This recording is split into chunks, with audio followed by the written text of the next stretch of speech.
Hi guys, কেমন আছেন সবাই? অনেক দিন পর ওয়ার্ডেন দিয়ে আজকে অ্যাটাক শুরু করা হয়েছে। যতটুকু চেয়েছিলাম তার চেয়ে বেশি পারফেক্ট ভাবে আমাদের অ্যাটাকটা যাচ্ছে। আপনারা দেখতে থাকেন, দেখেন মানে 16 অ্যাটাকের জন্য আমার মনে হয় এর চেয়ে ভালো কোনো অ্যাটাক স্ট্র্যাটেজি আপাতত নাই। একটা বিষয় খেয়াল রাখতে হবে যে হিলারগুলো যাতে কোনো মতেই ড্যামেজ না হয়, সেদিক দিয়ে আপনার সবসময় খেয়াল রাখতে হবে।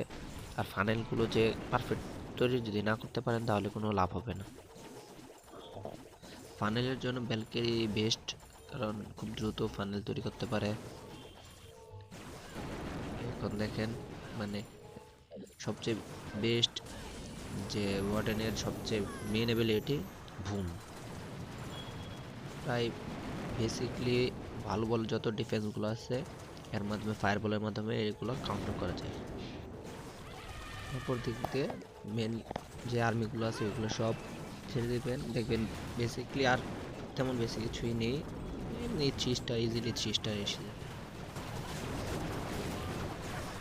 এখন তো তারপরে রুট রাইডারের অনেক ড্যামেজ পার সেকেন্ড কমিয়ে দেওয়া হয়েছে, যার কারণে এখন এটা একটু স্লোলি হয়। নয়তো আগে কোনো কিছু চিন্তা ভাবনা ছাড়াই 16-এ আপনার রুট রাইডার ইউজ করলে এমনি 3 স্টার চলে আসতো।